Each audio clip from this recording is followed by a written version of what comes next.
नमस्कार, good afternoon, Radhe Radhe. भाई कैसे हैं आप लोग? आप सभी लोगों का बहुत बहुत स्वागत है हमारे आज की हिंदी की क्लास में। तो आज के लिए एक सरप्राइज़ है। जैसा कि आप सभी लोग बार बार कह रहे थे ना कमेंट करके कि मैम प्रश्नोत्तरी करवाइए टॉपिक वाइज, ठीक है। कुछ दिन करवाए गए प्रश्न, बढ़िया रिस्पॉन्स आया। फिर थोड़े से बच्चों का, ज़्यादा बच्चों का नहीं, थोड़े से बच्चों का कमेंट था कि मैम ऐसे प्रश्न करवाइए कि पहले हमारा टॉपिक कंप्लीट हो जाए, फिर उसके बाद हम प्रश्नोत्तरी करें। तो आज मैराथन का भी दिन है, प्रश्नोत्तरी का भी दिन है। और एक और फ़ायदा है हमारे पास कि भाई जब हम मैराथन कर रहे होते हैं ना तो हमारे पास टाइम रहता है अच्छा खासा। बाकी क्लासेस में हमारे पास टाइम थोड़ा कम रहता है, तो यहाँ पर हमारे पास टाइम है, हम अच्छा खासा समय दे सकते हैं एक टॉपिक और उसी पर ही प्रश्नोत्तरी करने में। तो कुछ बच्चों ने कहा था, बाकी सारे के सारे बच्चों ने उनका समर्थन किया था। ऐसा हुआ था हमारी कुछ दिन पहले वाली क्लास में। तो चलिए आप लोगों के लिए भाई आज एक ही ऐसा टॉपिक लेकर आए हैं। टॉपिक होगा आपका अनेक शब्दों के लिए एक शब्द, ठीक है, जिसे हम कहते हैं वाक्यांश के लिए एक शब्द भी। उसी पर ही क्लास होगी, उसी पर ही चर्चा करेंगे और फिर वहीं से ही जुड़े हुए हम प्रश्न भी करेंगे। तो चलिए शुरुआत करते हैं। और उससे पहले हमारे वो सभी विद्यार्थी जो भाई पीसीएस की तैयारी कर रहे हैं, सबसे पहले तो चैनल को सब्सक्राइब कर लीजिए ताकि कोई भी नोटिफिकेशन आपसे मिस ना हो। और दूसरा, अगर आपसे कोई नोटिफिकेशन मिस हो जाती है तो बाद में आप लोग को रिकॉर्डेड क्लास मिल जाएगी, उसके लिए टेंशन फ्री रहा कीजिए। यूट्यूब का फ़ायदा ही तो यही है कि सारी क्लासेस आपको आराम से मिल जाएंगी। जब आप खाली हो, जब आपके पास समय हो, तब आप क्लासेस देख सकते हैं। और वो सभी विद्यार्थी जो भाई अखंड 2.0 से जुड़ना चाहते थे, आपका ये कोर्स बहुत ज़्यादा सस्ता हो गया है। अब आपको ये कोर्स मिलेगा आरो का मात्र 1500 रुपये में, ठीक है। जैसा कि सभी को दिखाई दे रहा होगा भाई ये कोर्स अब हो चुका है 1500 रुपये का। और यहाँ पर 1500 लिखा हुआ है, जो पहले लगभग 2000 का पड़ रहा था आपके मतलब आपको मिल रहा था पहले 2000 का, अब डिस्काउंट में 1500 का मिल रहा है। लेकिन एक और फ़ायदा है, अगर आप कोड अप्लाई करते हैं Y832 तो यही कोर्स आपको 1500 की जगह मिल जाएगा 1300 में। 1300 का भी एक तरीका है कि आपको ऐप से कोर्स परचेज़ करना होगा और वहाँ पर आपको कुछ कॉइन मिलते हैं रिडीम करने को। उन्हीं कॉइन को यूज़ कीजिए, कोड लगाइए Y832 और इसी से आपका कोर्स हो जाएगा सस्ता, ठीक है। लगभग 1300 रुपये में आप तैयारी कर पाएंगे। और अगर हम बात करते हैं आरो के महापैक की, तो उसकी जानकारी भी हम आपको बीच में देंगे। बाकी भाई सभी स्टेट के पीसेस भी इस समय पर आपके बहुत ज़्यादा सस्ते हो चुके हैं। सारे कोर्सेज आपको मिलेंगे मात्र 2500 में, ठीक है। तो इन्हें चेकआउट करना चाहें बिल्कुल देख लीजिए। और अगर कोई भी डाउट हो तो यहीं पर ही फ़ोन नंबर लिखा हुआ है, इस नंबर पर कॉल कर आप बाकी सारी जानकारी ले सकते हैं। कैसे पढ़ाई करनी है, कोर्स कब तक कंप्लीट होगा, कौन कौन पढ़ाएगा, बाकी सारी चीज़ें तो मतलब ठीक रहेंगी, हम पढ़ाएंगे तो हमें कितनी क्लासेस मिलेंगी, जो भी आपके डाउट हैं वहाँ पर कॉल करके पूछ सकते हैं। चलिए फिर भाई शुरुआत करते हैं आज की क्लास की।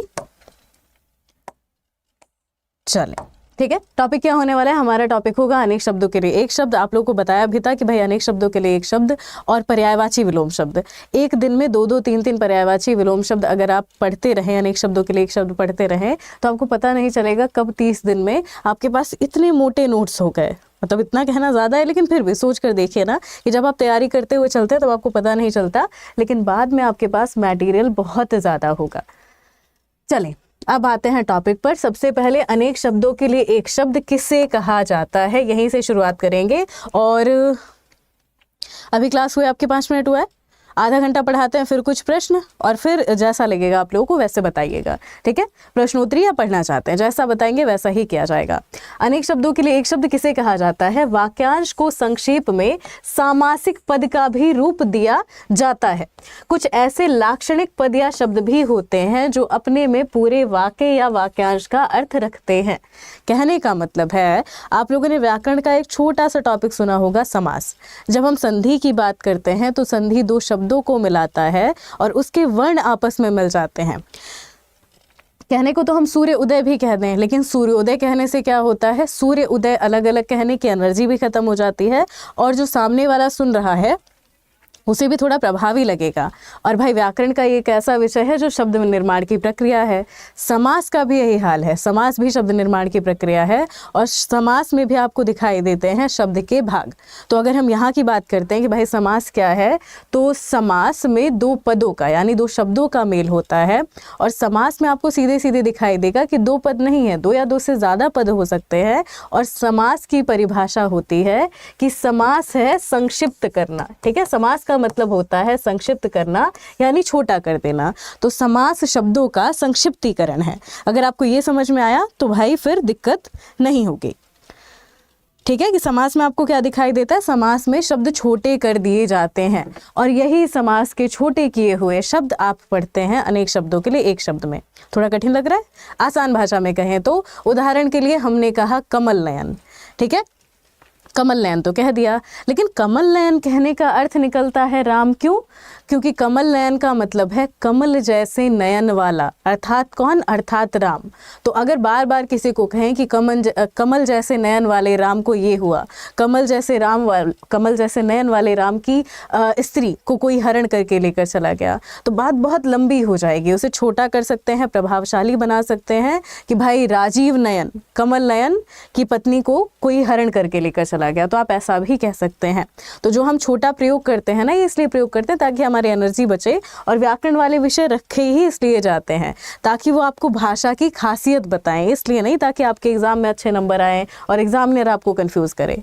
ठीक है, भाषा में कई शब्दों के स्थान पर एक शब्द बोलकर हम भाषा को प्रभावशाली एवं आकर्षक बनाते हैं। तो भाषा में बहुत ज़्यादा शब्द बोलने से बेहतर है आप कुछ बोलें और कुछ बोलने से ही बातें प्रभावशाली हो जाए। हर क्लास में एक उदाहरण मैं देती हूँ अनेक शब्दों के लिए एक शब्द पर, कि आप लोगों ने शादी अटेंड की होगी, बहुत सारे बच्चे गए होंगे शादी में। तो जब आप शादी में गए होंगे तो शादी में एक डिश होती है दही बड़ा। ठीक है, आप सबको मतलब वहाँ जाइए, दही बड़ा खाइए, दूसरे दिन सबको बताइए कि हाँ शादी में गए थे, दही बड़ा खाया, बढ़िया लगता है सुनकर। लेकिन अगर आप कहें बार बार लोगों को कि कल हम शादी में गए, दही में डूबा हुआ बड़ा खाया, अजीब नहीं लग रहा है कि दही में डूबा हुआ बड़ा खाया, दही में डूबा हुआ बड़ा खाया? तो दही बड़ा का मतलब क्या होता है? दही में डूबा हुआ बड़ा। लेकिन सीधे सीधे आप दही बड़ा कह दें तो ज़्यादा बेहतर होता है। तो जब बारी आती है, ऐसा शब्द क्या है? ये दही बड़ा आपका समास है। और जब हम अनेक शब्दों के लिए एक शब्द की बात करते हैं, वहाँ पर ज़रूरी नहीं कि भाई ये जो पूरा का पूरा वाक्यांश है उसी से जुड़ा होगा, लेकिन वो एक शब्द कह देना और एक लंबा चौड़ा वाक्य कहना वही अर्थ देगा। हम कहें उस जगह जाया नहीं जा सकता, आप कहेंगे वो जगह अगम है या अगम्य है। हम कहें उस जगह जाना बड़ा ही कठिन है, बड़ा ही दूभर है, आप कहेंगे वो दुर्गम है। ठीक है, वो स्थान दुर्गम है। समझ में आया? तो भाई इतना लंबा चौड़ा कहने से बेहतर अगर आप छोटा सा कह दें और सामने वाले को वही संदेश मिले और सामने वाला सुनकर समझ भी जाए, उसे लगे भी कि आप बढ़िया बोल रहे हैं, तो भाई फिर ज़रूरत क्या है इतना लंबा चौड़ा बोलने की। उदाहरण के लिए राम कविता लिखता है, अनेक शब्दों के स्थान पर आप क्या कह सकते हैं? राम क्या है? राम कवि है। ठीक है, जिस स्त्री का पति मर चुका हो, इतना लंबा चौड़ा कहने से बेहतर अगर आप मान लीजिए सड़क पर चल रहे हैं और बार बार आप कहें वो स्त्री जा रही है, उनका पति मर गया है, वो स्त्री जा रही है, उनके पति का देहांत हो गया है। ऐसे ही भाई पति को लेकर कहें कि वो पुरुष जा रहा है, उनकी पत्नी का देहांत हो गया। इससे बेहतर एक शब्द में कह सकते हैं वह विधवा है, वह विधुर है। ठीक है, पुरुष के लिए विधुर शब्द का और स्त्री के लिए विधवा शब्द का प्रयोग होता है। इस प्रकार अनेक शब्दों के स्थान पर एक शब्दों का प्रयोग आप कर सकते हैं। यही है आपका अनेक शब्दों के लिए एक शब्द। अब आपको मिलेंगे कुछ उदाहरण और उदाहरण के बाद हम सीधे सीधे फिर आ जाएंगे प्रश्नोत्तरी पर। थोड़े से उदाहरण फिर प्रश्नोत्तरी। जो क्षमा ना किया जा सके उसे क्या कहा जाएगा? अक्षम्य कहा जाएगा। पहले तो भाई यहीं पर खड़े हो जाएं ताकि आपको ये शब्द ना दिखाई दे। जो क्षमा ना किया जा सके उसे हम क्या कहेंगे? उसे हम अक्षम्य कहेंगे। क्षम्य यानी क्षमा किया जाने योग्य, अक्षम्य यानी अ उपसर्ग लग गया और ये किस लिए प्रयोग कर रहा है? नहीं के लिए, मनाही के लिए। जहां पहुंचा ना जा सके, असंभव है जाना, क्या कहलाएगा? अगम्य कहलाएगा। एक और शब्द मिलता है आपको, अगम भी मिलता है इसी के लिए। जिसे सबसे पहले गिनना उचित हो, हम लोगों ने एक शब्द पढ़ा था ना जयशंकर प्रसाद के लिए कि भाई वो ऐसे कवि थे जो अग्रगण्य थे, गिने जाते थे कहाँ? सबसे आगे गिने जाते थे आज़ादी के लिए या स्वतंत्रता के लिए रचनाओं करने में। ठीक है, रचनाओं की रचना करने में सीधे सीधे कहें तो। अब जिसका जन्म सबसे पहले हुआ, पढ़ा भी होगा आप लोगों ने, जिसका जन्म सबसे पहले हुआ वह है अग्रज। जिसका जन्म सबसे बाद में या पीछे हुआ उसे क्या कहा जाता है? छोटा है। बच्चों का नाम भी रखा जाता है, कुछ कुछ लड़कों का नाम होता है अनुज। अनुज का मतलब क्या? जो सबसे छोटा है। जिसकी उपमा ना हो यानी कि जिसकी उपमा ना दी जा सके उसे क्या कहेंगे? उसे हम अनुपम कहेंगे। जिसकी उपमा ही ना दी जा सके वो अनुपम है। जिसका मूल्य ना हो, ऐसा कुछ जिसका मूल्य ना लगाया जा सके उसे हम क्या कहेंगे? उसे हम अमूल्य कहेंगे। उदाहरण के लिए ये कलम ठीक है, आप लोग गेस कर सकते हैं कि चलिए 10 रुपए का भाई पेन है, 5 रुपए का पेन है, तो अभी इसका मूल्य लगाया जा सकता है। ठीक है, अभी मूल्य है इसका। लेकिन यहीं अगर हम कहें कि भाई ये पेन आपको दिया है सलमान खान ने, ये पेन आपको दिया है अमिताभ बच्चन जी ने, ये पेन आपको किसी साहित्यकार ने दिया है, ये पेन प्रेमचंद जी का था, अगर मैं ऐसा कहूँ, उस ज़माने में ये पेन हो सकता है 1 आने 2 आने का रहा हो, ये भी कुछ ज़्यादा ही है। तो उस हिसाब से आपको क्या लगता है, ये पेन उस समय इतने का था, अब क्या कोई व्यक्ति कहेगा कि नहीं ज़्यादा से ज़्यादा 5 रुपए का है? अब ये वस्तु क्या हो जाएगी, अमूल्य हो जाएगी, क्योंकि अब इसका मोल नहीं लगाया जा सकता, अब इसका मूल्य बढ़ गया है। तो कई बार चीज़ें या फिर वस्तुओं का मोल सिर्फ पैसे से ही नहीं आंका जाता, आंका जाता है इससे कि वो वस्तु कहाँ है या कहाँ कहाँ से होकर गुजरी है। जो दूर की ना देखे ना सोचे, यहाँ पर क्या लिखा है, दूर की ना देखे ना सोचे, अदूरदर्शी कहलाएगा। ठीक है, उसे हम क्या कहेंगे, अदूरदर्शी कहेंगे। जिसका पार ना हो, यानी कि जिसके बारे में और जिसकी सोच के बारे में आप अंदाज़ा ना लगा पाएँ, उसे आप कहते हैं अपार। ठीक है, जिसका पार ना हो उसे अपार कहा जाता है।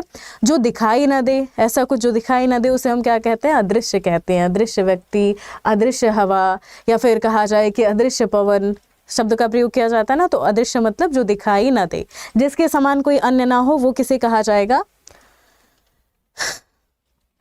ऐसा कोई जिसके समान कोई अन्य ना हो, ये किसे कहा जाएगा, बताइए।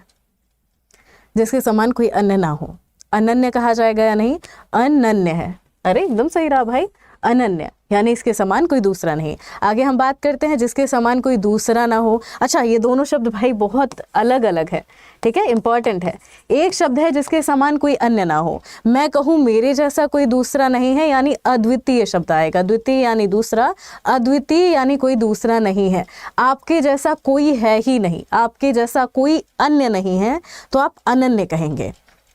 ठीक है, नायक नायिकाओं की तारीफ कर लीजिए, जो भी आपके जीवन में नायक या नायिकाएं हैं, उनकी तारीफ में आप कह सकते हैं कि भाई तुम तो अनन्य हो, यानी तुम्हारे जैसा कोई अन्य नहीं है, तुम तो अद्वितीय हो। अद्वितीय का मतलब तुम्हारे जैसा कोई दूसरा नहीं है। दोनों शब्दों का प्रयोग कर सकते हैं आप। ऐसे स्थान पर निवास जहाँ कोई पता ना पा सके, उसे क्या कहा जाएगा। पुराने ज़माने में आप लोगों ने सुना भी होगा, देवी देवता लोग ये काम किया करते थे। क्या काम करते थे भाई, जब उन्हें लगता था कि उनका काम पूरा हुआ तो वो कहीं चले जाते, कहीं दूसरी जगह जाकर वास करते, जिसे क्या कहा जाता था, अज्ञातवास कहा जाता था। ठीक है, कहीं ऐसी जगह पर जाकर रहना जिसके बारे में बहुत नगण्य ही लोग जाने। ठीक है, क्योंकि आपका अब काम धाम सब पूरा हो गया, तो आपको दुनिया से अलग होना है। जो ना जानता हो, ऐसा कोई जो जानता ना हो, उसे क्या कहा जाता है, अज्ञ कहा जाता है। और भाई ये शब्द हम दोबारा लिख देते हैं। एक शब्द आपका अज्ञ, एक विज्ञ, एक आपका अभिज्ञ, एक अनभिज्ञ, और एक शब्द बचा भाई, यही है ना, बहुज्ञ। क्या लिख दिया भाई हमने, एक बहुज्ञ है और एक आपका आ जाएगा अल्पज्ञ। इतने हुए, अभी एक और रह गया। इतने के बाद भी सर्वज्ञ शब्द रह गया है, यहीं पर ही लिख देता है सर्वज्ञ। थोड़ा सा बढ़िया राइटिंग में लिखना चाहिए था भाई, आप लोगों को भी लगता है कि नहीं, चलो थोड़ा बेहतर है। जितने शब्द आपको दिखाई दे रहे हैं, सर्वज्ञ किसे कहा जाता है, जिसे सभी चीज़ों का ज्ञान हो, जो हर चीज़ का ज्ञाता है, वो सर्वज्ञ है। अल्पज्ञ यानी जो बहुत कम जानता है, अल्प अज्ञ है यानी कम जानता है, अज्ञ यानी जो कुछ नहीं जानता, जिसे हम सीधे सीधे मूर्ख कह देते हैं। विज्ञ यानी जो बहुत सारे विषयों का ज्ञाता है, वो विज्ञ कहलाता है। अभिज्ञ किसे कहा जाता है, अभिज्ञ मतलब जो जानकार है। ठीक है, अभिज्ञ जानकार के लिए प्रयोग होता है। वहीं अनभिज्ञ की बात करते हैं तो जो जानकार नहीं है, फिर अनभिज्ञ शब्द मूर्ख के लिए। याद रखें, कई बार अभिज्ञ और भिज्ञ शब्द साथ साथ लिखा होता है, तो ये थोड़ा महत्वपूर्ण है कि आपका अभिज्ञ और भिज्ञ एक दूसरे के बराबर का अर्थ देते हैं, यानी एक हिसाब से पर्याय हैं। हम बात करते हैं अनभिज्ञ क्या है, तो अनभिज्ञ मतलब अनजान। बहुज्ञ यानी जो बहुत सारे विषय का ज्ञाता हो, उसे कहा जाएगा बहुज्ञ। एक बार फिर से लिख देते हैं, इन सारे शब्दों को अच्छे से लिख लें। कौन कौन से शब्द थे भाई, एक है आपका जो बहुत सारे विषय का ज्ञाता है, जिसे हम कहेंगे बहुज्ञ। एक है आपका अल्पज्ञ, जो बहुत कम चीजें जानता है। एक है आपका अज्ञ, एक है विज्ञ, और एक सर्वज्ञ भी कहलाएगा, जो सब कुछ जानता है। ये सारे शब्द आपके बहुत ज़्यादा ज़रूरी हैं, तो याद रखिएगा। अनभिज्ञ भी मिलता है आपको। विज्ञ की बात करते हैं तो विज्ञ शब्द भी मिलता है और अभिज्ञ शब्द भी मिलता है। सारे शब्द महत्वपूर्ण है, सबका अर्थ याद रखेंगे, ठीक है। अनेक शब्दों के लिए एक शब्द में एक शब्द इनमें से फंस ही जाता है। 8 शब्द हैं, जरूर याद रखें। इनसे हो सकता है कुछ ना कुछ बढ़ा कर ही और शब्द मिल जाए आपको, लेकिन इनसे कम नहीं मिलेगा। अच्छा, जो बूढ़ा ना हो, ऐसा कुछ जो बूढ़ा यानी पुराना ना हो, उसे क्या कहा जा सकता है? उसे हम कहते हैं अजर, जिसे बुढ़ापा ना व्यापे। अजर शब्द और किसका पर्याय है? अजर शब्द देवताओं के लिए भी प्रयोग किया जाता है, जिनके लिए हम विबुध शब्द का प्रयोग करते हैं, यानी बुद्धिमान। तो अजर जो बूढ़ा या पुराना ना हो, इन्हें विबुध भी कहा जाता है। अच्छा, जो जातियों के बीच में हो, ऐसा कुछ जो 2 जातियों के या फिर कुछ जातियों के बीच में हो, उन्हें क्या कहा जाता है? मान लीजिए मैंने कहा कि भाई यहाँ पर कुछ जाति यानी कि कुछ पर्टिकुलर वर्ग के लोग रहते हैं और उनके बीच में शादी हो रही है, उनके बीच में कोई प्रस्ताव हो रहा है, तो क्या कहा जाता है? इसे कहा जाता है अंतरजातीय विवाह या फिर अंतरजातीय प्रस्ताव जैसी चीज़ हो रही होगी। तो अगर किसी के बीच में कोई चीज़ हो तो उसके लिए कौन से शब्द का प्रयोग होता है? अंतर का प्रयोग होता है, ठीक है। और अंतर होगा, अंतर का प्रयोग होता है। और उसी के बाद अगर ये राष्ट्र के बीच में हो तो अंतर्राष्ट्रीय शब्द पढ़ते हैं आप। राज्यों के बीच में हो तो अंतर्राज्यीय कहा जाता है। अगर जिले के बीच में हो तो अंतर जिला कहा जाता है, ठीक है। अंतर्जातीय मतलब जातियों के बीच में है। कोई बात है वो आशा से कहीं बढ़कर है। मान लीजिए आपने अपने रिजल्ट में आकांक्षा की थी कि चलिए हिंदी में 60 प्रश्न हैं, मेरे 56 सही होंगे, ठीक है, और पता चले आपके 58 सही हो गए। आपने उम्मीद लगाई कि आपके 48 सही होंगे, आपके 55 सही हो गए। तो ये क्या है? जितनी आपने आशा की, ठीक है, जितनी आपने उम्मीद लगाई, आशा से ज़्यादा मिला, इसे कहा जाता है आशातीत, यानी आशा से ज़्यादा मिलना, ठीक है। आशातीत मतलब क्या होगा? आशा से बहुत ज़्यादा मिलना। अधः लिखा हुआ, अधः मतलब क्या हो जाता है? अधः यानी नीचे लिखा हुआ। तो नीचे लिखे हुए को क्या कहा जाएगा? नीचे लिखे हुए को हम कहते हैं अधोलिखित। आशा से बढ़कर क्या कहलाएगा? आशातीत कहलाएगा। नीचे लिखा हुआ क्या कहलाता है? अधोलिखित कहलाता है। और कम अक्ल वाले को क्या कहा जाएगा? ऐसा कुछ जिसकी बुद्धि क्या हो? बहुत कम हो, उसे हम क्या कहते हैं? अल्प बुद्धि कहते हैं। अल्पज्ञ नहीं कहलाएगा। अल्पज्ञ मतलब जिसकी जानकारी कम है, अल्प बुद्धि मतलब जिसका दिमाग कम है, यानी बुद्धि कम है, ठीक है। जिसका क्षय ना हो सके, ऐसा कोई जिसका क्षय ना हो सके, उसे क्या कहा जाएगा? क्षय मतलब जिसकी हानि ना हो सके। आप लोगों ने अक्षय कुमार जी का नाम सुना है ना, तो अक्षय का मतलब क्या होता है? जिसका क्षय ना हो सके, यानी जिसकी हानि ना हो सके। हम कहते हैं श्रद्धा से जल पीना। कई बार श्रद्धा से जल ग्रहण किया जाता है, इस श्रद्धा से जल पीने को क्या कहा जाएगा? तो श्रद्धा से जल पीना कहलाता है आचमन। घर पर पूजा होती है तो पंडित जी वगैरह करवाता है ना आचमन, तो श्रद्धा से जल पीना अर्थात आचमन होगा। आगे आ जाइए। वो सारे के सारे शब्द जो भाई एग्ज़ाम की दृष्टि से, आरओ के एग्ज़ाम की दृष्टि से बहुत ज़रूरी हैं, उन्हें ही हम पढ़ा रहे हैं, ठीक है। जो उचित समय पर ना हो, क्या कहा जा रहा है? ऐसा कोई काम है जो सही समय पर ना हो, उसे हम क्या कहते हैं? जैसे सही समय पर बारिश ना हो, सही समय पर पैसा ना मिले, सही समय पर कोई काम ना हो, तो हम क्या कहते हैं? असामयिक कार्य है, ठीक है। जैसे असामयिक बारिश हो गई, असामयिक दुर्घटना हो गई, तो जो सही माफ़ कीजिएगा, दुर्घटना नहीं आएगा। दुर्घटना के लिए हम प्रयोग करते हैं जो नहीं होना चाहिए था, ठीक है, जो एकदम होना ही नहीं चाहिए था। तो दुर्घटना के लिए असामयिक नहीं आएगा, जो उचित समय पर ना हो, यानी सही समय पर ना हो। जैसे बारिश होनी थी कब? सावन के मौसम में। हो कब रही है? भादों में, ठीक है। तो हम क्या कहेंगे? भाई ये कैसी बारिश है? इसे हम असामयिक बारिश कहेंगे, सीधे सीधे असामयिक बारिश कहलाएगा। ऐसा कुछ जो सोचा भी ना गया हो, उसे क्या कहा जाएगा? उसे अतार्किक कहा जाता है।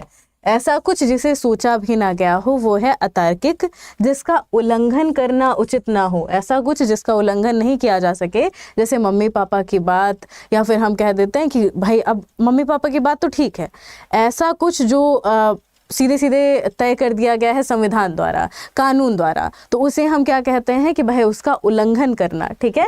उल्लंघन यहाँ पर लिखा है ना, उसका उल्लंघन करना गलत है, यानी उसे क्या कहा जाएगा? अउल्लंघनीय, ठीक है, अनुल्लंघनीय कहा जाएगा। इसका उच्चारण करके देख लीजिए थोड़ा सा, अनुल्लंघनीय, अन उपसर्ग है, उल्लंघनीय मूल है। अनुल्लंघनीय कहा जाएगा, अनुल्लंघनीय हो जाएगा शब्द। ऐसे ही जो लौकिक या सांसारिक ना हो, ऐसा कुछ जो लौकिक या सांसारिक नहीं है उसे आप क्या कहेंगे? उसे आप अलौकिक कहते हैं, यानी इस लोक का नहीं है तो अलौकिक है। ऐसे ही हम कहें जो सवारा या साफ ना किया गया हो उसे क्या कहा जाएगा? ऐसा कुछ जिसे सवारा नहीं गया, जिसे साफ नहीं किया गया, उसे हम कहते हैं अपरिमार्जित। ठीक है, जिसे मार्जित नहीं किया, सीधे जिसे परिमार्जित नहीं किया गया उसे कहा जाता है अपरिमार्जित। आचार्य की पत्नी क्या कहलाएंगी? आचार्य कहलाएंगी क्या? बताएं, कोई कमेंट करना चाहेगा कि आचार्य की पत्नी को क्या कहा जाएगा? आचार्य कहा जाएगा, आचार्यनी कहा जाएगा, क्या कहा जा सकता है? यहाँ देखें, आचार्यनी कहा जाएगा। शब्द महत्वपूर्ण है, हो सकता है कभी पूछ लें हम लोगों के एग्जाम में। कभी लिंग बदलो वाले प्रश्न तो आते नहीं है, लेकिन अनेक शब्दों के लिए एक शब्द आता है, जरूरी है। जो अर्थशास्त्र का विद्वान हो उसे क्या कहते हैं? अर्थशास्त्री कहते हैं। ऐसे ही बात आती है, ऐसा पुरुष जो नृत्य करता है उसे नर्तक कहा जाएगा। ठीक है, और ऐसी स्त्री जो नृत्य करती है उसे क्या कहा जाता है? दो शब्द मिलते हैं, एक है आपका नर्तकी, एक है नृत्यांगना। दोनों शब्द याद रखें। और नृत्यांगन शब्द की भी बात करते हैं हम। सारे शब्द आपको याद रखने हैं तो लिखते हुए चलें। ये लंबी चौड़ी लाइनें ना लिखें, ठीक है, ये सब आपको नहीं लिखना। आप सिर्फ ये छोटे छोटे शब्द लिखें और दिमाग में पढ़ते जाए कि अनुवादक मतलब जो अनुवाद का कार्य करता है। अनुदित यानी जो अनुवाद किया गया है। अनुदित का मतलब कोई रचना, और हम जब बात करते हैं अनुवादक की तो अनुवादक का मतलब कोई व्यक्ति जिसने अनुवाद किया है। उसके बाद आर्थिक मतलब अर्थ यानी धन से जुड़ा हुआ। अतुलनीय मतलब जिसकी तुलना नहीं की जा सकती। अनादि का मतलब जिसका आदि, यानी आदि मतलब आरंभ ना हो। अनंत मतलब जिसका अंत ना हो। अनुत्तीर्ण यानी जो उत्तीर्ण नहीं हुआ, पास नहीं हुआ। अब सारे शब्द देख लीजिए, सारे के सारे शब्द देखिए। इसीलिए आपको लंबा चौड़ा कुछ नहीं लिखना है। अनुवादक किसके लिए? जो अनुवाद करने वाला है, यानी एक भाषा से दूसरी भाषा में अनुवाद करने वाला। अनुवाद किया हुआ किसे कहा जाएगा? जो अनुवाद की हुई कृति है। ठीक है, ये जो कृति है ना अनुवाद किया हुआ, इसका मतलब है कृति, इसे कहा जाता है अनुदित। और बात आती है अर्थ या धन से जुड़ा हुआ, उसे आर्थिक कहा जाता है। जिसकी तुलना ना हो उसे अतुलनीय कहा जाएगा। जिसका आदि ना हो उसे हम अनादि कहेंगे। आदि मतलब जिसका आरंभ ना हो, और आदि का उल्टा क्या होता है? अंत। तो जिसका अंत ना हो उसे अनंत कहा जाएगा। जैसे ईश्वर अनंत है, आकाश अनंत है, और भाई दुनिया को भी कहा जाता है। दुनिया का अंत पता नहीं कब होगा, तो कभी कभी कह दिया जाता है दुनिया के लिए कि दुनिया अनंत है। वैसे दुनिया अनंत नहीं है, कभी ना कभी तो अंत होगा, लेकिन ईश्वर और आकाश के लिए अनंत शब्द प्रयोग किया जाता है। जो परीक्षा में पास हो, पीछे अनुत्तीर्ण लिखा था, यहाँ उत्तीर्ण लिखा होगा। अच्छा, ये सारी लाइनें छोड़ते हैं, ये पढ़ते हैं। उत्तीर्ण मतलब जो परीक्षा में पास हो। अभियुक्त यानी जिस पर मुकदमा चल रहा है। ऐसा व्यक्ति जिसका दोष अभी साबित नहीं हुआ उसे क्या कहा जाता है? उसे अभियुक्त कहा जाता है। तो जिसका दोष साबित नहीं हुआ, जिस पर मुकदमा हो, ठीक है, मुकदमा चल रहा है लेकिन अभी ये नहीं पता कि भाई वो व्यक्ति अपराधी है या नहीं। अब जब अपराध साबित हो जाता है तब उसे अपराधी कहा जाएगा। अपराध साबित हो जाने की स्थिति में वो व्यक्ति अपराधी कहलाता है। जब तक अपराध साबित ना हो तब तक उसे अभियुक्त कहा जाएगा। अच्छा, नीचे ही तो लिखा था भाई अपराधी, यही लिखा हुआ है। जिसका अपराध साबित हो जाए, ठीक है, जो अभियुक्त है। यानी क्लाइंट शब्द हम प्रयोग करते हैं ना कई बार। तो अगर आप लोगों ने सरकारी लैंग्वेज में देखा होगा तो जो फिल्में आप लोग देखते हैं वहाँ पर कहा नहीं जाता कि हमारे मुवक्किल को परेशान किया गया। तो ये जो मुवक्किल शब्द है ये किसका पर्याय है? इसे अभियुक्त का, कि इन पर मुकदमा चल रहा है लेकिन इन पर चलने वाला केस अभी तक पूरी तरह से साबित नहीं हुआ। जिस पर विश्वास ना हो उसे क्या कहा जाता है? अविश्वसनीय। असाध्य मतलब जिसका साध ना हो, जिसे साधा ना जा सके। उन्हें असाध्य रोग हुआ है, यानी जिसका इलाज नहीं है, जिसका कोई साध्य नहीं है वो। हम कहें आत्महत्या तो अपनी हत्या करने वाला, ठीक है, अपनी जान ले लेने वाला क्या कहलाता है? अपनी मतलब हत्या करने वाला व्यक्ति है जिसने अपनी जान ले ली है, वो आत्महत्या कहलाएगा। वो कार्य आत्महत्या है। और अपनी सीधे अपना आघात करने वाला, यहाँ पर आप मार डालना या हत्या लिख सकते हैं, और नीचे आ जाएगा अपना आघात करने वाला। इसके लिए उदाहरण हम हर बार देते हैं, लेकिन उदाहरण देते हुए भी डर ही लगता है कि पता नहीं बोलना चाहिए या नहीं। उदाहरण के लिए कोई व्यक्ति है, वो कोशिश कर रहा है अपनी जान लेने की, तो अगर अपनी जान लेने में सफल हो जाता है तो वो घटना क्या कहलाती है कि भाई उन्होंने आत्महत्या की, ठीक है। और अगर हम कहते हैं कोई व्यक्ति है, उसने अपनी हानि की, अपना आघात किया, यानी कि भाई नस वस काटने की कोशिश की, लेकिन पूरी तरह से वो हत्या नहीं है क्योंकि बस कोशिश की है, तो उन्हें आत्मघाती कहा जाएगा क्योंकि उन्होंने अपना आघात किया।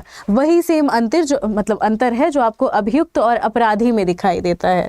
तो अदालतों वाली जो भी सीरीज होंगी ना, आप लोगों ने देखा होगा, कई बार वो वकील साहब लोग खड़े होकर लड़ाई भी करने लगते हैं कि बताइए ये जो हमारे मित्र हैं या फिर मुवक्किल हैं जो कटघरे में खड़े हैं, इन्हें आपने अपराधी कैसे कह दिया। तो जब तक किसी का अपराध साबित नहीं होता तब तक उस व्यक्ति को आप अपराधी नहीं कह सकते। उसे क्या कहा जाएगा, उसे कहा जाएगा कि हाँ ठीक है, आप कोई पर्सन है, आप कोई व्यक्ति हैं अभी तक जिनका अपराध साबित नहीं हुआ, तो भाई उनके लिए भाई जो वकील है मुवक्किल शब्द का प्रयोग करता है, और बाकी जो अदालत है वो उन्हें क्या कहती है, वो उन्हें अभियुक्त कहती है। चले आगे दूसरे पन्ने पर, अपकारी किसे कहा जाएगा। उपकारी मतलब जिसने उपकार किया है। उपकारी कहाँ रह गया भाई, अपकारी आ गया तो पता नहीं कहाँ चला गया। हम बात करते हैं उपकारी, तो उपकार करने वाला उपकारी कहलाएगा। हम कहें आप सब बहुत उपकारी हैं, यानी आप लोग उपकार करने का काम करते हैं। मैं कहूँ आप लोग अपकारी हैं, तो आप दूसरों का उपकार नहीं करते, मतलब उपकार का उल्टा यानी बुरा करते हैं, उनकी हानि करते हैं। अनपढ़ मतलब जो पढ़ा लिखा नहीं है। आयुर्वेदिक यानी जो आयुर्वेद से जुड़ा हुआ है। अंडज का मतलब जिसने अंडे से जन्म लिया। ज का मतलब जन्म लेने वाला। जलज यानी जल से जन्म। अंडज यानी अंडे से जन्म। आत्मज यानी आत्म से उत्पन्न, यानी बेटे का पर्याय। आत्मजा यानी बेटी। अंतर्यामी जो इस दुनिया से बाहर की चीज़ें, या फिर सीधे सीधे कह लीजिए तो जो चीज़ नहीं घटित हुई उसके बारे में पहले से जान लेने वाला क्या कहलाता है, अंतर्यामी कहलाता है। इसे सीधे सीधे दूसरे के मन की बात जानने वाला भी कहा जाता है। अंतर्दर्शी का मतलब होता है दूसरे के अंदर की गहराई जानने वाला या फिर ताड़ने वाला, कि सामने वाला व्यक्ति या फिर उसका व्यक्तित्व कितना गहरा है, वो कैसा सोच विचार रखता है, वो जानने वाला क्या कहलाता है, अंतर्यामी कहलाएगा, अंतर्दर्शी कहलाएगा। अनेक राष्ट्रों के बीच में आपस में होने वाला क्या कहलाता है, अंतर्राष्ट्रीय कहलाता है। पीछे ही पढ़ा था। अंतर्राष्ट्रीय मतलब जो राष्ट्रों के बीच में हो वो है अंतर्राष्ट्रीय। अवर्णीय मतलब जिसका वर्णन ना किया जा सके। हम ऐसी जगह गए, इतनी खूबसूरत जगह थी जिसका वर्णन नहीं किया जा सकता, वो अवर्णीय है। अनिवार्य जो सबके लिए करना तय हो कि भाई आपको करना ही पड़ेगा। सबके लिए काले कपड़े पहनना अनिवार्य है। दिवाली में पटाखे जलाना अनिवार्य है। बस उदाहरण दे रहे हैं, इससे कोई प्रभावित नहीं होगा, बस बता रहे हैं कि अनिवार्य मतलब सबके लिए वो करना ज़रूरी है, आपको करना ही पड़ेगा, अनिवार्य है, सबके लिए ज़रूरी है, ठीक है। और हम कहते हैं अकाट्य यानी जिसका काटे ना हो। अकाट्य शब्द ज़्यादातर प्रयोग किया जाता है तर्कों के लिए। अब मैं आपसे कहूँ कि भाई कल की आपकी क्लास है, कल आपको आना ही पड़ेगा। आप कहें हमारा फ़ोन टूट गया और आज में इसकी बैटरी भी ख़त्म हो जाएगी, तो कल से हम क्लास में नहीं आ सकते। ये तर्क आपका ऐसा हो जाएगा जिसका मेरे पास कोई काट्य नहीं है, तो इसे हम अकाट्य कहेंगे।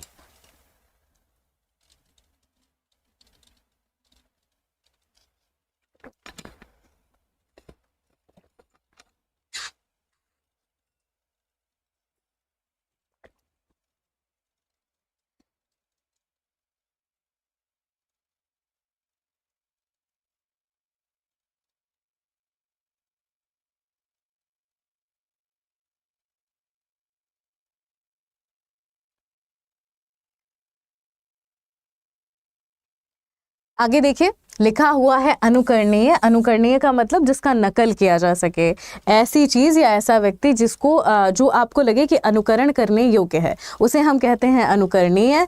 अंधविश्वास यानी अंधा है जो विश्वास, जिस विश्वास का कोई लॉजिक ना हो। आप कहें फलाने बाबा जी हैं, वो बारिश करवा देते हैं अपनी उंगलियों से, जैसी चुटकी बजाते हैं बारिश हो जाए, ये कैसा विश्वास कहलाएगा, अंधविश्वास, क्योंकि इसका कोई लॉजिक नहीं। अपवाद मतलब सारे नियमों से दूर। हम कहते हैं कि 100% प्रतिशत ये काम होगा। आप कहें कि भाई फलानी जगह ये काम नहीं हुआ, तो हम कहेंगे वो घटना अपवाद है, यानी सीधे सीधे जो साधारण नियमों के विपरीत है, साधारण नियमों के जो विरुद्ध है, उसे क्या कहा जाता है, उसे अपवाद कहा जाता है। कि मतलब 100 जगह वही घटना घटी, बिल्कुल ठीक है। हम ये कहते हैं कि भाई गर्मियों में बारिश होती ही होती है, ये क्या है, सही बात है। लेकिन कभी ये बारिश ना हो, ठीक है, कभी ऐसा हो कि सर्दियों में सर्दी पड़े ही ना, वो भी दिल्ली जैसी जगह पर, तो हम क्या कहेंगे, ये अपवाद था, ये वाली घटना, ये वाली बात अपवाद थी। अमानुषिक, जो मानवीय कृत्य ना हो, जो राक्षसी वाला कृत्य हो, तो उसे हम क्या कहते हैं, राक्षसीय कह देते हैं, ठीक है, राक्षस प्रवृत्ति कह देते हैं। अमानुषिक का मतलब जो मानुषिक नहीं है, जो मानवीय प्रवृत्ति नहीं है, या सीधे सीधे जो मनुष्य के लिए उचित ना हो, उसे अमानुषिक कहा जाएगा। अनागत विधाता, आगत मतलब आने वाला, अनागत मतलब जो नहीं आने वाला है, तो जिसे पूर्व मतलब जिसे पहले से जो बात होने वाली है, जो होने वाला है भविष्य में, जैसे वो दिख जाए। बहुत सारे सीरियल देखे होंगे आप लोगों ने, वहाँ पर ऐसे लोग दिखाए जाते हैं जिन्हें भविष्य का पता होता है कि भविष्य में क्या होने वाला है। तो जो पहले से होने वाली किसी बात का अनुमान लगा लें, उन्हें क्या कहा जाता है, उन्हें ही अनागत विधाता कहा जाता है, ठीक है। आगे देखिए, असंख्य मतलब जिसकी संख्या ना हो, जिन्हें आप गिन ना सके, वही क्या है, असंख्य कहलाएंगे। अमरावती, इंद्र की जो पुरी है, इंद्र का जो पूरा का पूरा नगर है, जो स्वर्ग में बसा है, उसे कहा जाता है अमरावती। वहीं एक नाम आ जाता है अलकापुरी। अलकापुरी जुड़ा है कुबेर से, कुबेर की नगरी को कहा जाता है अलकापुरी। हम ये वाला क्यों नहीं पढ़ रहे हैं, क्योंकि भाई खुद से ही पढ़ेंगे तो आपको भी लगेगा कि बताइए देख देख कर पढ़ दे रही हैं, टाइम भी लगेगा, और फिर ये वाले शब्द आपको इसीलिए कह रहे हैं ताकि नोट्स के तौर पर आप लिखें, इन्हें भूल जाइए कि ये लिखा भी हुआ था। बाकी भाई ये पूरा का पूरा हम आपको टेलीग्राम चैनल पर भेज देंगे, तो उसके लिए निश्चिंत रहें। अपराह्न की बात करते हैं। अपराह्न किसके लिए प्रयोग किया जाता है, जब धूप सर पर चढ़ जाती है, उसके बाद का समय क्या कहलाता है, अपराह्न कहलाता है, यानी दोपहर के बाद का समय। अधिपत्यका किसे कहा जाता है, एक शब्द होता है आपका उपत्यका,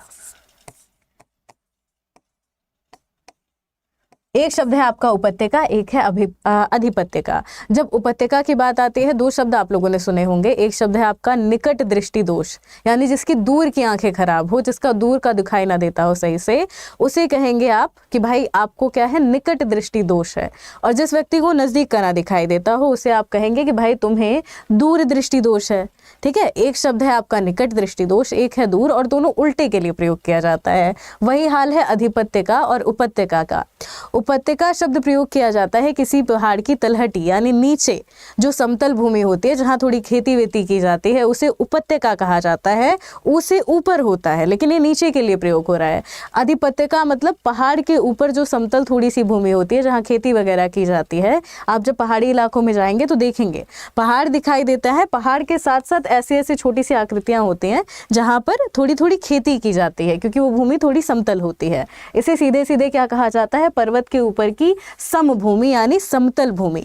ऊपर की भूमि है अधिपत्यका कहलाएगी, और नीचे की भूमि है, जिसे कई बार खाई भी कहा जाता है, उसे उपत्यका कहा जाएगा। जो जांच या परीक्षा बहुत कठिन हो, उसे हम क्या कह देते हैं, उसे हम अग्नि परीक्षा कहते हैं। अग्नि परीक्षा का सीधा सीधा मतलब ये कभी नहीं होता कि आग में कूद जाना है, ठीक है। चलिए, इतने उदाहरण भाई काफी थे, और भी उदाहरण करवाएंगे, लेकिन इतने में ही आप लोग जाएंगे थक। तो पहले हम कर लेते हैं थोड़ी सी प्रश्नोत्तरी। चलिए अब प्रश्नों की शुरुआत करते हैं, इतने से कम दिमाग खुल जाएगा। देखें और बताएं कि रंगमंच के पर्दे के पीछे के स्थान को क्या कहा जाता है। रंगमंच के पर्दे के पीछे का स्थान क्या कहलाता है, पृष्ठभूमि कहलाता है, नेपथ्य कहलाता है, मंच पृष्ठ कहलाता है, या फिर गुह्य मंच कहलाता है। रंगमंच यानी जहां पर नाटक रचा जाए। अभी रामलीला कुछ दिन पहले गई, आप लोगों ने कहीं ना कहीं तो रामलीला देखी होगी। तो रामलीला कहाँ रची जाती है, स्टेज पर, और उस स्टेज के पीछे एक पर्दा होता है, जिस पर्दे से बीच से या किनारे से निकलकर आपके जो भी कैरेक्टर हैं वो बाहर आते हैं। तो उस पर्दे के पीछे से जो भी आवाज़ें आती हैं, या पर्दे के पीछे से जो भी आता है, उस पर्दे के पीछे के स्थान को कहा जाता है नेपथ्य। इसीलिए आप लोगों को नाटकों में कई बार शब्द भी मिलेगा बीच में लिखा हुआ कि नेपथ्य से आवाज आई। नेपथ्य मतलब पीछे का स्थान। दूसरा प्रश्न है आपका, हवन में जलाने वाली लकड़ी को क्या कहा जाता है। ऐसी लकड़ी जिसे हवन में जलाया जाए उसे क्या कहा जाएगा, बताइए। दहवन सामग्री कहा जाएगा, उसे वनकाष्ठ कहा जाएगा, शुष्क काष्ठ कहा जाएगा या समिधा कहा जाएगा? आसान है, किया हुआ प्रश्न है, PYQ भी है। बताइए, हवन में जलाने वाली लकड़ी क्या कहेंगे उसे हम कहते हैं समिधा। तो जो लकड़ी हवन में जलाई जाती है उसे समिधा कहा जाता है। ठीक है, जरूरी है, याद रखिए। तीसरा प्रश्न लिखा हुआ है, दिशाएं ही जिसका वस्त्र हो। ऐसा कोई व्यक्ति या फिर हो सकता है भगवान हो जिन्हें कहा जाए कि भाई इन्होंने दिशाओं को ओढ़ रखा है, यानी दिशाएं ही जिनका वस्त्र है, उन्हें क्या कहा जाता है? विशंभर कहा जाएगा, दिक्पाल कहा जाएगा, दिगंबर कहा जाएगा या पैगंबर कहा जाएगा?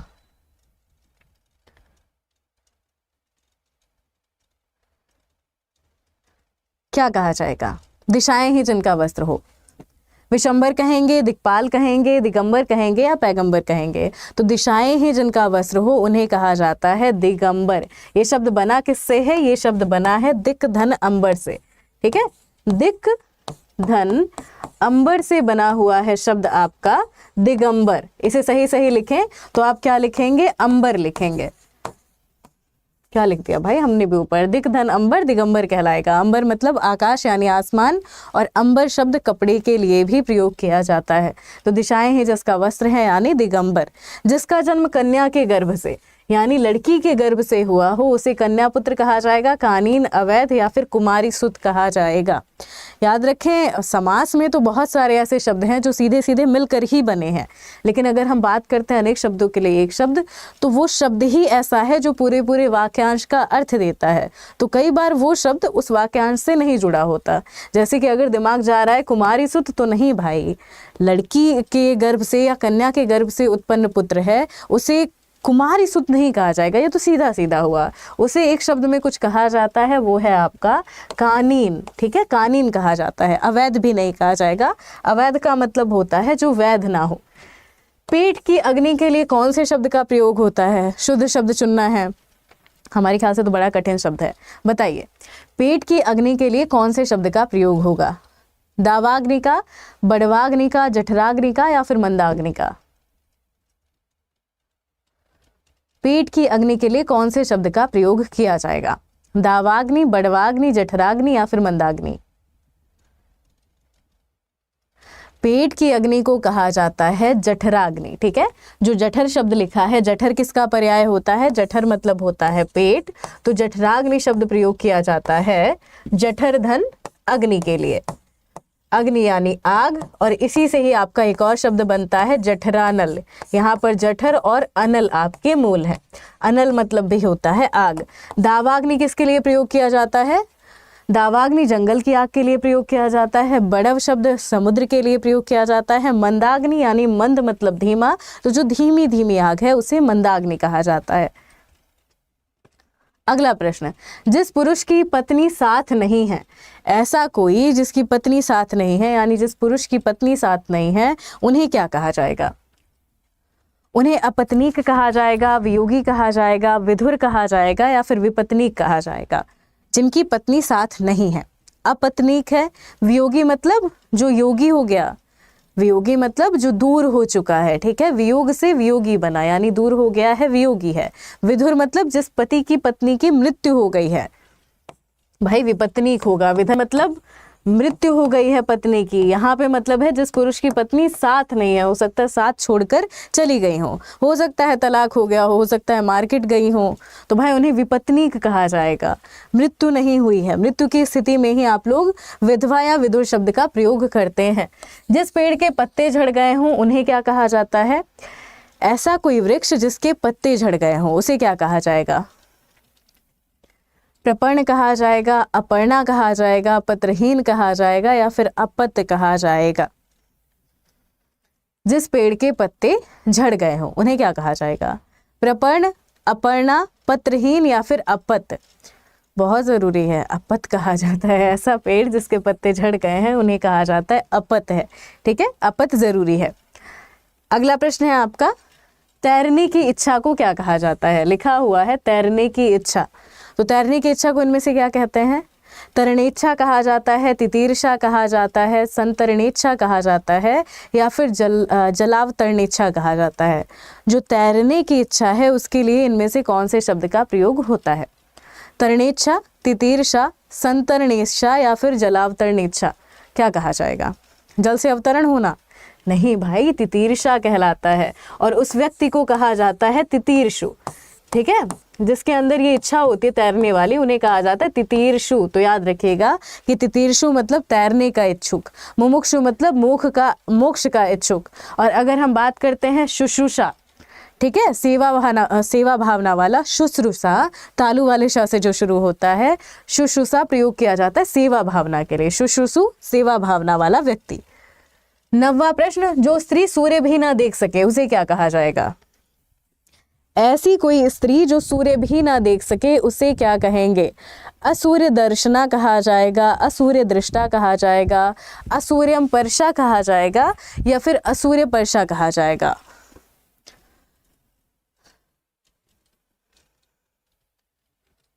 बताएं, ये ठीक कर लीजिएगा। ठीक है, य के ऊपर र है और र के बीच में छोटी सी बिंदी आएगी, जिसे हम अनुसार कहते हैं। इसे हम सही से लिख देते हैं असूर्यम पर्शा। ठीक है, असूर्यम और फिर उसके बाद आपको मिलेगा स्पर्शा, असूर्यम पर्शा, यानी जिस स्त्री को सूर्य भी ना स्पर्श कर सके। और ये आप लोगों को बताया भी था किसके लिए प्रयोग किया जाता है? ऐसी स्त्री जिन्हें कहीं कैद करके रख लिया गया है और उन्होंने बाहर की दुनिया बिल्कुल नहीं देखी, उन्हें ही क्या कहा जाता है? असूर्यम पर्शा कहा जाता है। उदाहरण के लिए पुराने ज़माने में इतने सारे राजा होते थे, रजवाड़े थे। अब वो राजा लोग एक दूसरे पर आक्रमण करते, जो रानियाँ मिल जाती, राजकुमारी मिल जाती, अपने यहाँ ले आते, अंतःपुर में उन्हें रखते। और अंतःपुर एक ऐसी जगह थी, महल का ही एक अंदरूनी ऐसा भाग था जहां पर रानियों को बस रानी राजकुमारी जो भी हैं जिनको ऐसे ही लूट कर लेकर आया गया, उन्हें पटक दिया जाता। इसके बाद वहां पर उन्हें मतलब दोबारा कहा जाता है कि मृत्यु से पहले शायद ही वो कभी निकली होंगी वहां से बाहर, अंतःपुर से बाहर। तो इसीलिए कहा जाता था वो स्त्रियां ऐसी हैं जिन्हें सूर्य भी ना स्पर्श कर पाए, तो उन्हें ही असूर्यम पर्शा कहा जाता था। जो हमेशा रहने वाला है, ऐसा कुछ जो हमेशा रहेगा, जो हमेशा रहने वाला है, उसे क्या कहेंगे? शाश्वत कहेंगे, अनवरत कहेंगे, अप्रतिहत कहेंगे, या फिर आजीवक कहेंगे? जो हमेशा रहने वाला है, ये है आपका शब्द शाश्वत। और यहाँ पर एक शब्द आपको मिलता है, ऊपर लिख देते हैं आजीवन। जो जीवन भर रहेगा उसे आजीवन कहा जाता है। यहाँ आजीवक था तो ये भी उल्टा ही है। बाकी हमेशा रहेगा का मतलब सिर्फ जीवन भर नहीं, हमारा जीवन नष्ट हो जाएगा लेकिन वो चीज़ हमेशा रहेगी। जैसे हमने कह दिया कि भाई इंसान का ईश्वर पर भरोसा हमेशा रहेगा, तो वो शाश्वत है। जिसे प्रमाण द्वारा सिद्ध ना किया जा सके, ऐसा कुछ जिसे प्रमाण द्वारा सिद्ध ना किया जा सके, उसे क्या कहा जाएगा? उसे अप्रमाणित कहा जाएगा, अनुप्रमेय कहा जाएगा, अप्रमेय कहा जाएगा, या फिर अप्रमाणिक कहा जाएगा? इंपॉर्टेंट प्रश्न है, सही से उत्तर दीजिए। क्या हो सकता है? ऐसा कुछ जिसे प्रमाण द्वारा सिद्ध ना किया जा सके।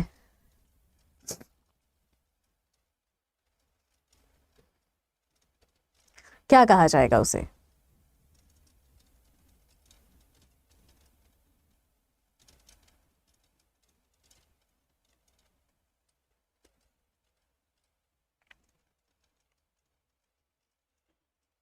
जिसे प्रमाण द्वारा सिद्ध ना किया जा सके उसे हम क्या कहते हैं? अप्रमाणित तो भाई बिल्कुल नहीं होगा, अनुप्रमेय भी नहीं है, अप्रमेय कहा जाता है। अप्रमेय मतलब प्रमेय की बात करते हैं तो जिसके लिए सीधे सीधे जिसे प्रमाण देकर सिद्ध किया जा सके, जिसे प्रमाण से सिद्ध ना किया जा सके, वो अप्रमेय है। ठीक है, अप्रमेय कहते हैं उसे। और एक शब्द जो मिलता है ना आपको अप्रमाणिक, तो मतलब अप्रमाणिक का मतलब होता है जिसे प्रमाणिक नहीं किया गया, जिसे प्रमाणित नहीं किया गया, वो अप्रमाणित है। उपनिवेश से संबंध रखने वाला क्या कहलाता है? यानी कि सीधे सीधे जिसका संबंध उपनिवेश से हो उसे क्या कहा जाएगा? उपनिवेशिक कहा जाएगा, औपनिवेशिक कहा जाएगा, औपन्यासिक कहा जाएगा, या फिर उपनिवेशवाद कहा जाएगा? जिसका संबंध सीधे सीधे उपनिवेश से हो उसे आप क्या कह सकते हैं? उपनिवेशिक, औपनिवेशिक, औपन्यासिक, या फिर उपनिवेशवाद? क्या कहेंगे उसे हम? उसे हम कहते हैं औपनिवेशिक। उपनिवेशिक नहीं भाई, औपनिवेशिक हो जाएगा। 13वां प्रश्न, इनमें से एक के लिए आपको प्रयोज्य शब्द बताना है। असूर्यम पर्शा, बताएं, इनमें से असूर्यम पर्षा के लिए कौन सा शब्द सही है? वह स्थान जहां सूर्य दिखाई ना दे, वह स्थान जहां सूर्य का प्रखर प्रकाश बड़ा कष्टकारी होता है, वे प्राणी जो सूर्य का दर्शन ना कर पाए, रनिवास में कड़े पर्दे में रहने वाली स्त्री, ठीक है, क्या उसे असूर्यम वर्षा कहा जाएगा? पीछे आप लोग को बताया था ये, तो उम्मीद तो नहीं है कि बहुत ज्यादा कठिन होना चाहिए, फिर भी बताइए अपने हिसाब से। इनमें से असूर्यम वर्षा किसे कहा जाता है?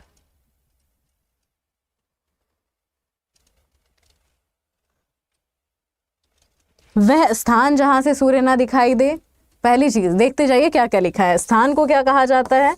क्या कहीं भी आपको लगा पीछे कि स्थान को असूर्यम वर्षा कहा जाएगा, या फिर किसी प्राणी को जो सूर्य का दर्शन ना कर पाए उसे कहा जा रहा है? थोड़ा थोड़ा तो ठीक है, लेकिन पूरी तरह नहीं।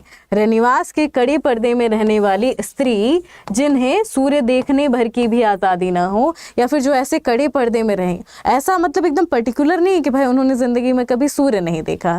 कहने का मतलब है कि भाई पहरा इतना ज़्यादा कड़ा है कि जहाँ सूर्य की किरण नहीं पहुँच सकती वहाँ कोई और क्या ही पहुँचेगा। ठीक है, तो 13 का डी सही है। 14वां प्रश्न देख लीजिए, उत्तराधिकार में प्राप्त संपत्ति को क्या कहा जाता है? रिक्त कहा जाता है, धरोहर है, वसीयत है, या फिर संदाय है? उत्तराधिकार में जो भी संपत्ति प्राप्त होती है उसे क्या कहा जाता है? कमेंट कीजिए, क्या कहा जाएगा? उत्तराधिकार में जो संपत्ति प्राप्त होती है उसके लिए एक शब्द का प्रयोग होता है, वो शब्द कौन सा है? उसे रिक्त कहा जाएगा, धरोहर कहा जाएगा, वसीयत कहा जाएगा, या संदाय कहा जाएगा? तो भाई सही शब्द होता है आपका रिक्त, यानी जो संपत्ति उत्तराधिकार में मिले उसके लिए सही शब्द है रिक्त। अगला प्रश्न देखिए, 15वां प्रश्न है आपका, गिरा हुआ के लिए कौन सा शब्द प्रयोग होता है? पतित, लुंठित, धराशायी, या फिर पातकी? ऐसा कुछ जो क्या है, गिरा हुआ है, उसे क्या कहा जाता है? पतित कहेंगे, लुंठित कहेंगे, धराशायी कहेंगे, या फिर पातकी कहेंगे? अब अपने हिसाब से ये बताइए कि लुंठित भी किसे कहा जाता है? गिरा हुआ भी बताना है और आपको लुंठित भी बताना है, दोनों शब्द।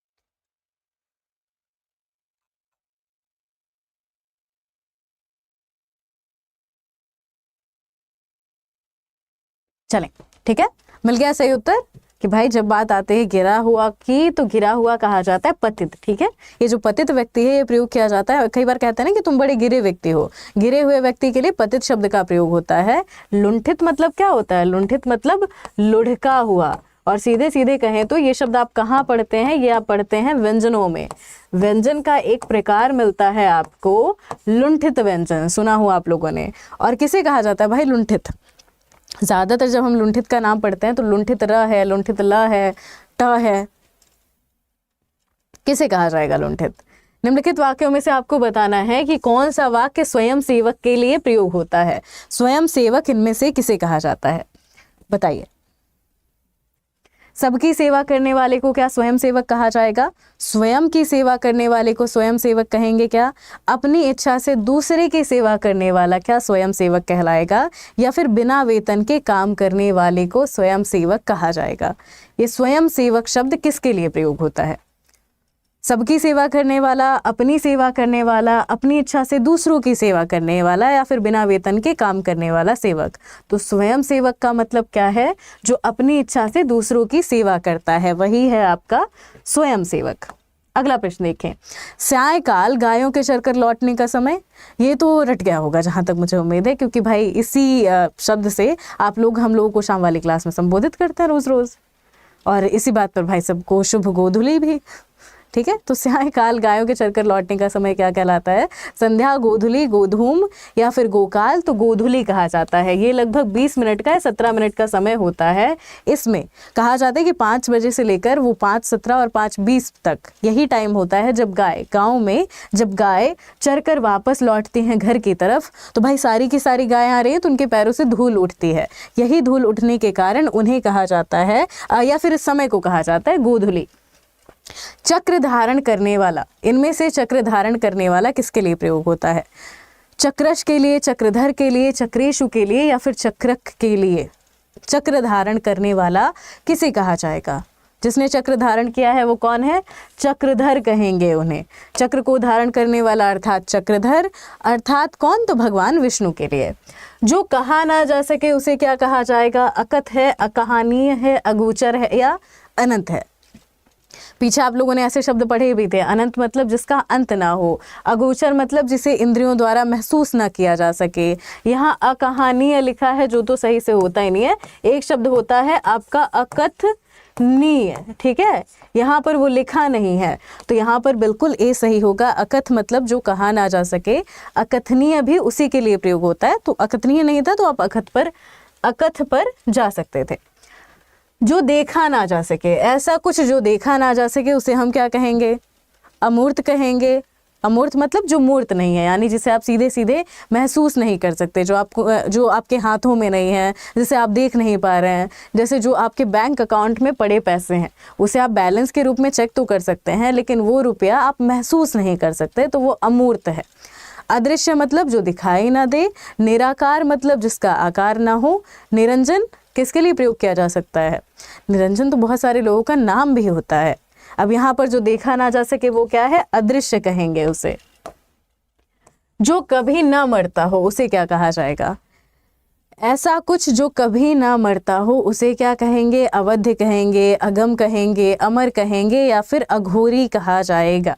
बताइए। जो कभी ना मरता हो अमर कहा जाएगा ना, कभी ना मरे, सीधे सीधे अमर। अगम मतलब जहाँ जाना पॉसिबल नहीं है, इम्पॉसिबल है जहाँ जाना, उसे हम अगम कहते हैं। अवध्य मतलब जिसका वध ना किया जा सके। अघोरी शब्द साधुओं के लिए प्रयोग किया जाता है। चल अगला प्रश्न देखिए। लिखा हुआ है जीतने की इच्छा रखने वाला। ऐसा कोई जो जीतने की इच्छा रखता है उन्हें क्या कहा जाता है? जिगीषा कहा जाता है, जिगेशु कहा जाता है, उन्माद कहा जाता है, आकांक्षी कहा जाता है। जीतने की इच्छा रखने वाला,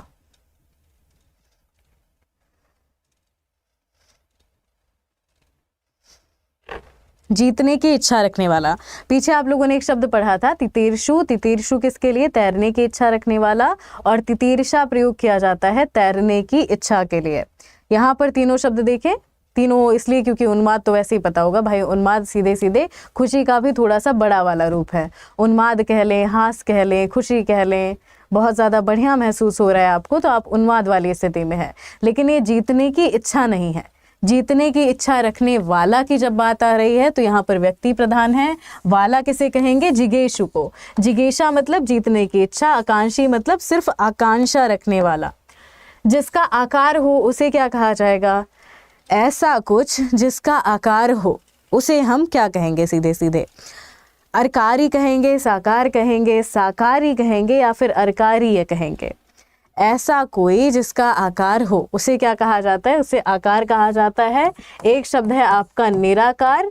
ईश्वर क्या है? निराकार है। क्यों? क्योंकि ईश्वर का कोई आकार नहीं है, इसके लिए उन्हें निराकार कहा जाता है। अगला प्रश्न देखिए। धन को व्यर्थ ही खर्च करने वाला। कोई ऐसा व्यक्ति है जो धन को बिना सोचे समझे खर्च कर देता है तो उन्हें क्या कहा जाता है?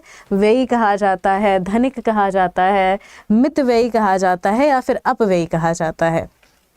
तो धन को बिना सोचे समझे खर्च करने वाला, जो बिना सोचे समझे धन ऐसे ही उड़ा दे, उन्हें कहा जाता है अपव्ययी। ठीक है, धन को व्यर्थ खर्च करने वाला अपव्ययी है। मितव्ययी मतलब जो सोच समझ कर खर्च करे, जो सोचे समझे फिर खर्च करे, उसे कहा जाता है मितव्ययी। 25वां प्रश्न। जिसके 4-4 पैर होते हैं उन्हें क्या कहा जाता है? चतुष्पद, चौपाए, चतुर्दर्शी या फिर चौरा? बताइए। और ये चौपाई शब्द आपका चौपाई से बना हुआ है, तो कंफ्यूज नहीं होंगे, इस हिसाब से बताइए इनमें से कौन सा आपका शब्द है जो कि ठीक है। जिनके 4-4 पैर होते हैं उन्हें क्या कहा जाता है? चतुष्पद कहा जाएगा, चौपाई कहा जाएगा, चतुर्दर्शी कहा जाएगा, या फिर चौरा कहा जाएगा? चतुष्पद, चतुष्पद बिल्कुल सही। चतुष्पद का मतलब जिनके सीधे सीधे 4 पैर हैं, वही है आपके चतुष्पद। अगला प्रश्न, 26वां प्रश्न है भाई, जो सब कुछ जानता हो। पीछे वाले 8 शब्द लिख लिए ना सभी ने, बहुत जरूरी है वो 8 शब्द सही से लिख लीजिए। उसी में से एक शब्द है जो सब कुछ जानता है, उसे क्या कहेंगे? सब कुछ से ही बना हुआ है, तो जो सब कुछ जानता है वो क्या कहलाएगा? अज्ञानी कहलाएगा, ज्ञानी कहलाएगा, प्रज्ञा कहलाएगा, या सर्वज्ञ कहलाएगा? तो जो सब कुछ जानता है, सारी की सारी चीजें जानता है, उसे हम कहते हैं सर्वज्ञ। ठीक है, सब कुछ जानने वाला सर्वज्ञ कहलाएगा। अगला प्रश्न, सवाल जवाब, बहस हुज्जत या दिए गए उत्तर पर उत्तर के लिए कौन से शब्द का प्रयोग होता है? और कई बार बड़े लोग कहते हैं नहीं कि उल्टा जवाब नहीं देना चाहिए, तो इसे सीधे सीधे उल्टा जवाब भी आप कह सकते हैं, लेकिन थोड़ी सी अच्छी भाषा में कि ये उल्टा जवाब है। सवाल जवाब, बहस हुज्जत या फिर दिए गए उत्तर पर उत्तर के लिए कौन से शब्द का प्रयोग होता है? और कई बार मान लीजिए कोई सरकारी पत्र आया आपके घर, ठीक है, कोई पत्र आता है आपके घर और फिर आपको उस पत्र का फिर से जवाब देना होता है, तो इसे भी ऐसे ही कहा जाता है कि आप कैसा पत्र लिखेंगे? आपने प्रत्युत्तर लिखा है, प्रत्युत्तर वाला पत्र लिखा है, प्रतिधन उत्तर से ये शब्द बनता है। प्रतिधन उत्तर, यण संधि हो जाएगी, प्रत्युत्तर कहा जाएगा इसे। 28वां प्रश्न देखें, मदिरा पीने का प्याला, इसे क्या कहा जाता है? चश्म कहा जाता है, चषक कहा जाता है, चष्क कहा जाता है, या फिर चषक कहा जाता है? मदिरा पीने के प्याले को इनमें से क्या कहा जाता है? बताएं।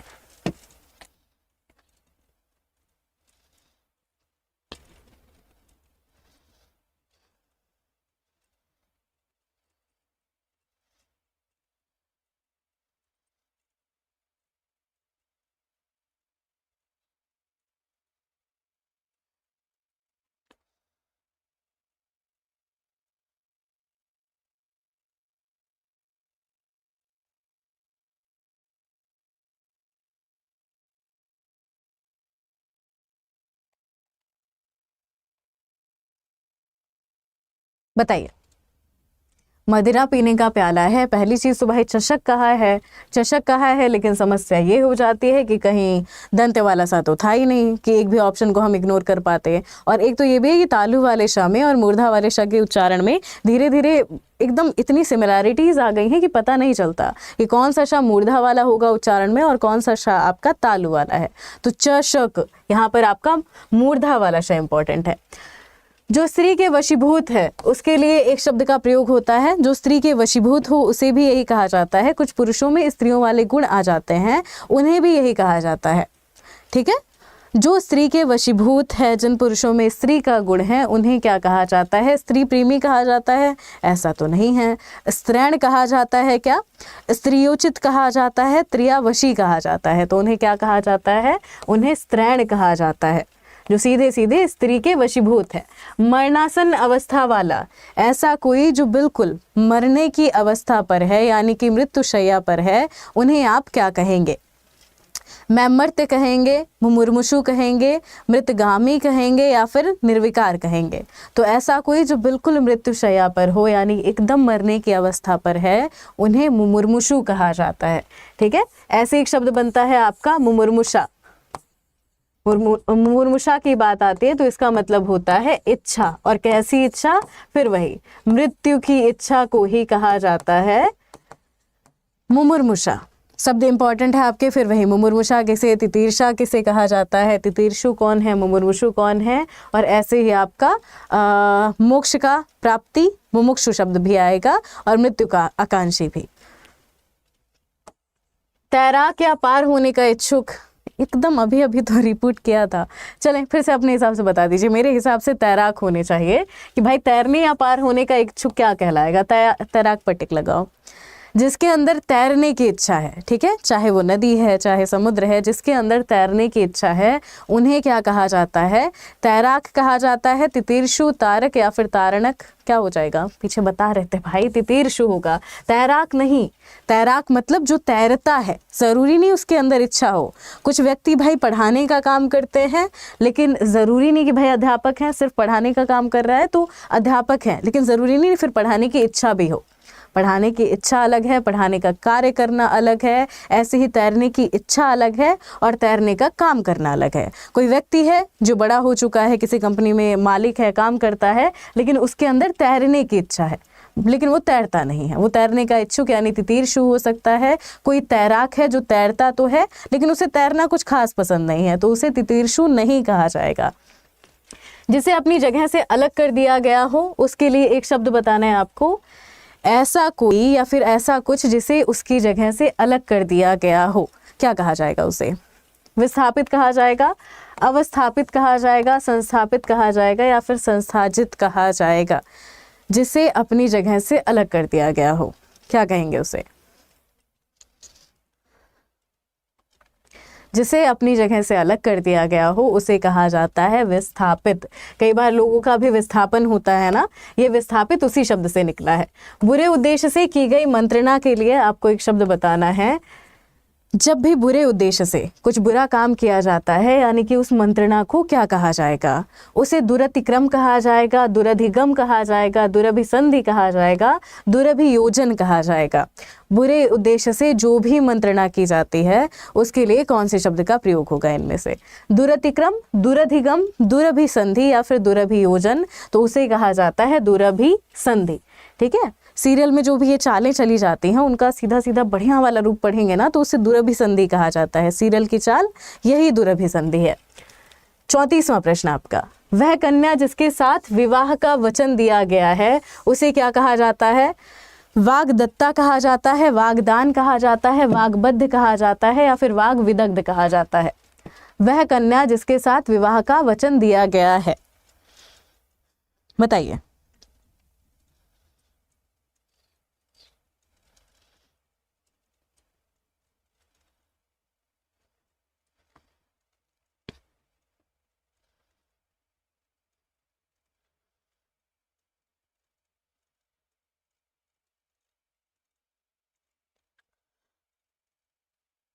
बताएं। वागदान बिल्कुल नहीं होगा, क्योंकि वागदान का मतलब वाक का दान है। यहाँ पर क्या है? वह कन्या जिसके साथ विवाह का वचन दिया गया, देना यानी दत्ता हो जाएगा, तो वाग दत्ता कहा जाता है उसे जिसके साथ विवाह का वचन दिया गया, करवाया हुआ था। अगला प्रश्न है आपका, ऐसी जीविका जिसका कुछ ठोक ठिकाना ना हो, जिसका कुछ ठौर ठिकाना या फिर ठीक ठिकाना ना हो, उसे क्या कहा जाता है? मतलब आज कमाई है, जरूरी नहीं कि कल भी हो, तो ऐसी कमाई के लिए कौन से शब्द का प्रयोग होता है? ऐसी जीविका या आजीविका जिसका कुछ ठौर ठिकाना ना हो। आकाश कुसुम कहेंगे, आकाश वृत्ति कहेंगे, आकाश सलिल या फिर आकाश फल, क्या कहा जाएगा उसे? बताइए। ऐसी जीविका जिसका कुछ ठोक ठिकाना यानी ठौर ठिकाना ना हो, क्या कहा जाएगा उसे?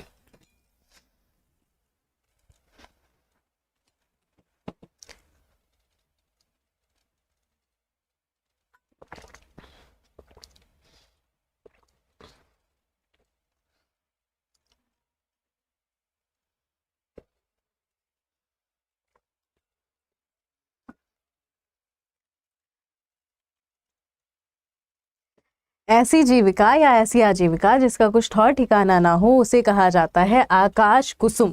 ठीक है, आकाश कुसुम है वो, आकाश का फूल वाला कुसुम नहीं, आकाश कुसुम ना, बताएं। ठीक है, जल्दी जल्दी बताइए। बहुत इंपॉर्टेंट शब्द है, क्योंकि वो शब्द जो काफी बार पूछे जा चुके हैं ना, इधर उधर करके पूछा ही जाता है उन शब्दों को। कमेंट करें, बताएं क्या होगा सही।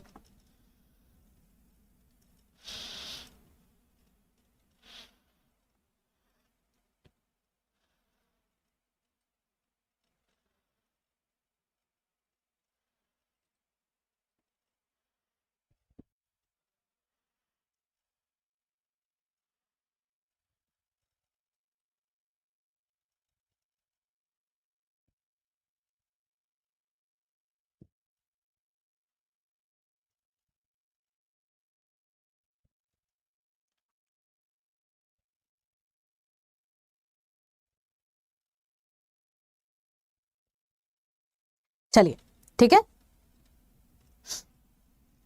ऐसी आजीविका जिसका कुछ ठीक ठिकाना ना हो। ठीक ठिकाना मतलब ठौर ठिकाना ना हो। अरे आकाश कुसुम मतलब आकाश का फूल हो जाएगा भाई, आकाश वृत्ति ही सही है।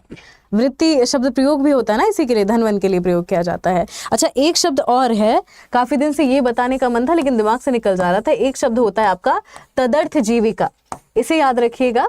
क्या शब्द है आपका? तदर्थ जीविका। याद हो जाएगा, तदर्थ जीविका किसे कहा जाता है? पहले तो लिख लीजिए इसे कॉपी में कि एक नया शब्द है तदर्थ जीविका। आकाश वृत्ति आप लोगों ने बहुत बार पढ़ लिया है।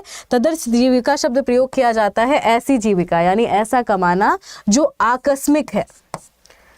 आकस्मिक है यानी कि कभी मिलेगा कभी नहीं मिलेगा, ये तो उम्मीद हुई। आकस्मिक का मतलब जो अचानक से मिल जाए, तदर्थ जीविका। आप मार्केट में गए, आपकी कोई दुकान है और अचानक से आपको लगता है कि भैया आपको 1000 रुपये का फ़ायदा हो गया, 1000 रुपये की आपकी बिक्री हो गई। तो ये कैसा फ़ायदा है या फिर कैसी जीविका है, कैसी आजीविका है? आकस्मिक है। तो हमने इसे कह दिया तदर्थ जीविका। ठीक है, इंपॉर्टेंट शब्द है, इसे याद रखें, बहुत पूछा जाता है कई बार। तदर्थ जीविका भी। युद्ध की इच्छा रखने वाला, ये तो याद होगा, ये भाई महाभारत के पात्र भी हैं। कौन है ये? युयुत्सु कहा जाता है। क्या ये पांडवों के भाई थे? क्या युयुत्सु पांडवों के भाई थे? कोई बताना चाहे तो बता सकता है। युयुत्सु किसके सौतेले भाई थे? बताइए। ठीक है, और इन्हीं को ही कहा जाता है युद्ध की इच्छा रखने वाला, यानी युयुत्सु। चलिए भाई, प्रश्न तो अपने ये थे, और इसके बाद फिर वापस 2 स्लाइड जो महत्वपूर्ण वाले शब्द हैं उन्हें आपको फिर से रिपीट करवा देते हैं। ठीक है, मतलब रिपीट करवाने का मतलब ये नहीं कि पुराना वाला पढ़ेंगे, कुछ नए शब्द जो जरूरी हैं। उद्घाटन की बात होती है तो उद्घाटन किसे कहा जाता है? कुछ नया है, जैसे कोई दुकान या फिर कोई भी नया काम है जिसका नया नया आरंभ हो, तो उसके लिए शुरुआत में जो उत्सव मनाया जाएगा, जो कार्यक्रम किया जाएगा, उसे ही कहा जाता है उद्घाटन। अद्भिद किसे कहा जाता है? अद्भिद यानी भूमि को खोदकर निकालने वाला। ये एक यंत्र होता है, उद्भिद कहा जाता है इसे। एक यंत्र है जिसे शायद भाला आप लोगों ने देखा है ना। भाला तो मतलब मारने के लिए या फिर युद्ध में प्रयोग किया जाता है। उद्भिद आप लोग देखेंगे यंत्र टाइप का, चाहे तो गूगल कर लीजिए, आपको मिल जाएगा। उटज प्रयोग किया जाता है जो तिनकों से बनाया जाए। ठीक है, तिनकों से जो भी बनाया जाता है, या खासकर जो पक्षी आपके घर बनाते हैं उन्हें कहा जाता है उटज। महत्वपूर्ण है, इंपॉर्टेंट है। उरग शब्द किसके लिए प्रयोग होता है? खूब सुनते होंगे आप लोग उरग शब्द। हम लोगों ने एग्जाम में तो मतलब हमारे एग्जाम में अभी तक नहीं पूछा गया, लेकिन आज पढ़ लीजिए, इन्हीं पर ही प्रश्न बना देंगे एक दिन, ताकि रिपीट भी हो जाए ये प्रश्न। तो उरग किसे कहा जाता है? जो छाती के बल चले उसे कहा जाता है उरग। ऊर्ध्वगामी किसे कहा जाएगा? ऊर्ध्व की तरफ से जाने वाला। ऊर्ध्वगामी मतलब ऊपर जाने वाला, अधोगामी मतलब नीचे जाने वाला। अधोगामी तो लिखा नहीं हुआ है। अच्छा, यहाँ पर गामी का मतलब क्या है? जाने वाला। और अगर हम ऊर्ध्वगत की बात करते हैं तो ये क्रिया है, यानी जाया जाएगा। ऊर्ध्वगत है, ऊपर की ओर गया है। चले, जिसका अनुभव किया जाए उसे क्या कहा जाता है? अनुभव जन्य है। अनुभव से जन्य है, यानी कि जिसका अनुभव किया जा चुका है। जो अपमानित हो चुका है उसे क्या कहेंगे? अनादृत कहते हैं। ये तो भाई पूछा हुआ था आप लोगों से कुछ दिन पहले ही प्रश्न में। ठीक है, जिसका अभिनय करना पॉसिबल है, अभिनय करने योग्य अभिनय कहलाता है। फिर अपास्य किसे कहा जाता है? ऊसर यानी ऐसी भूमि जहां पर कृषि ना हो पाए। अपास्य किसे कहा जाएगा? उपास्य मतलब जिसकी उपासना की जा सके। और अगर हम बात करते हैं ऊसर मतलब जहां खेती ना हो सके, यही ना, जहां खेती ना हो सके, जो भूमि उपजाऊ नहीं है उसे ऊसर कहा जाता है। अच्छा, एक शब्द मिलता है ऐसे ही, जो भूमि उपजाऊ है उसे क्या कहा जाएगा? कोई बताना चाहेगा? ऐसी भूमि जिसमें जो मृदा की शक्ति है, ठीक है, वो अच्छी है, जो भूमि उपजाऊ है, उसे क्या कहेंगे? इंद्रियातीत यानी इंद्रियों से अतीत है, जिसे इंद्रियां नहीं महसूस कर सकती, जो इंद्रियों के क्या हो? बाहर हो। उड्डीयमान किसे कहा जाता है? जो उड़ सके, जो उड़ा जा रहा है वो कहलाएगा उड्डीयमान। जैसे कोई उड़ने वाला यंत्र, जैसे हमने कहा एरोप्लेन, वो क्या कहलाएगा? उड्डीयमान कहलाएगा, उसमें उड़ने की क्षमता है। आम का बगीचा अमराई कहलाता है। आक्रीड़ किसे कहा जाता है? राजा का बगीचा आक्रीड़ और आम का बगीचा अमराई कहलाएगा। अनुसंधान की इच्छा कहा जाता है अनुसंधिस्ता को। अनुसंधिस्ता मतलब अनुसंधान की इच्छा यानी कि कुछ नए खोज की इच्छा। किसी के शरीर की रक्षा करने वाला क्या कहलाएगा? अंगरक्षक, जो कि आप लोग सुनते भी होंगे खूब, बॉडीगार्ड शब्द, यानी बॉडी को गार्ड करने वाला ना, तो अंग की रक्षा करने वाला अंगरक्षक। किसी को भय से बचाने का वचन देने वाला या वचन देना क्या कहलाएगा? अभयदान कहलाएगा। ये भी आप लोगों ने पुराने सीरियल में सुना होगा कि हम तुम्हें अभयदान देते हैं, यानी कि फिर तुम्हारा जीवन बख्श देते हैं। अभयदान मतलब जो मेरा भय था तुम्हारे प्रति, या फिर सीधे सीधे जो तुम्हें मेरा भय था, मैं उससे तुम्हें आज़ाद करता हूँ, तो अभयदान देना। आहत मतलब घायल हो जाना, आहत मतलब चोट खाया हुआ। जिसे पान करने से कोई व्यक्ति क्या हो जाए? अमर हो जाएगा, उसे क्या कहा जाता है? ऐसी कोई वस्तु है जिसे पीने से व्यक्ति अमर हो जाए, बड़ा मुश्किल है, विष कहा जाएगा, है ना। जिसे पीने से व्यक्ति की मृत्यु हो जाए उसे विष कहा जाएगा, और जिसे पीने से व्यक्ति की उम्र बढ़ जाए यानी कि वो कभी ना मरे उसे कहा जाता है अमृत। महल के भीतर का भाग अंतःपुर, पीछे ही पढ़ा था। अनिश्चित जीविका, आकाश वृत्ति, इसी पर ही हम लोगों ने प्रश्न किया था अभी। जिस पेड़ के पत्ते झड़ गए हो उसे अपर्ण कहा जाएगा, और पीछे एक शब्द मिला था आपको,